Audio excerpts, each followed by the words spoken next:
మీకు వందనాలు తెలియపరుస్తా ఉన్నాను. ప్రియులరా, ఈ దినము కొరకు దేవుడు సిద్ధపరిచిన వాగ్దానాన్ని మనం స్వాధీనపరచుకుందాం. పరిశుద్ధ గ్రంథం నుండి అపోస్తుల కార్యాల గ్రంథం 13వ అధ్యాయము 47వ వచనాన్ని ధ్యానం చేసుకుందాం. యాక్ట్స్ చాప్టర్ 13 వర్స్ 47లో అద్భుతమైన మాటను దేవుడు మనకు అనుగ్రహిస్తున్నాడు. మీతోనే దేవుడు మాట్లాడుతున్నాడు.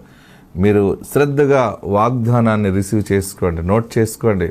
వాగ్దానం రిలీజ్ అవుతున్నప్పుడు చాలా ఆసక్తిగా ప్రభువును స్తుతిస్తూ దీనిని మీరు రిసీవ్ చేసుకోండి.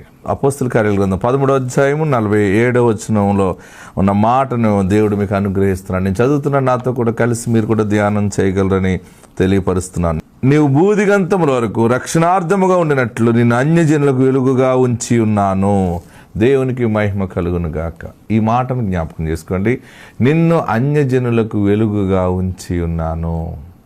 దానిపైన ఉన్న గొప్ప మాట ఏంటంటే, నీవు భూదిగంతముల వరకు రక్షణార్థముగా ఉన్నట్లు నిన్ను అన్యజనులకు వెలుగుగా ఉంచి ఉన్నాను.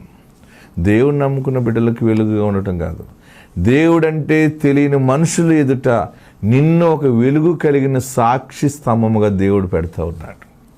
ఇది గొప్ప అద్భుతం. ఇంకోటి ఏంటంటే, భూదిగంతముల వరకు రక్షణార్థముగా ఉండటం అంటే నీవు రక్షించబడి నీ రక్షణ సాక్ష్యము ద్వారా అనేక కుటుంబాలు నీ యొక్క ఫైనాన్షియల్ స్థితిని చూసినా దేవుని రక్షణ కనబడుతుంది. నీ హెల్త్ పరంగా నీ పిల్లల ఆరోగ్య క్షేమమును చూసినా అందులో యేసుక్రీస్తు రక్షణ కనబడుతుంది.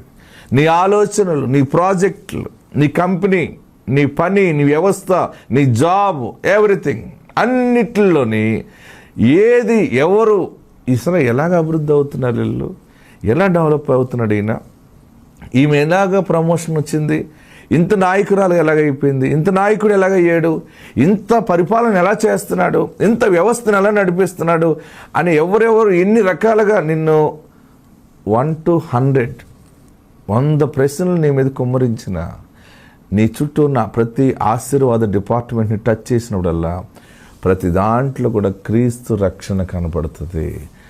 అలాగ దేవుడు నిన్ను బ్లెస్ చేస్తూ ఉన్నాడు. నిన్ను, నీ మాట, నీ సాక్ష్యం, నీ పత్రికగా ఉంటావు అనమాట.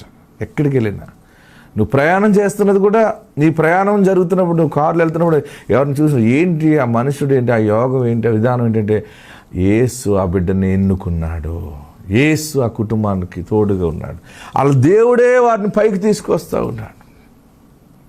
దేవునికి మహిమ కలుగును గాక. అన్యజనులు చెప్పుకుంటారన్నమాట, యేసుక్రీస్తు వారి జీవితాన్ని వెలుగుగా మార్చాడు.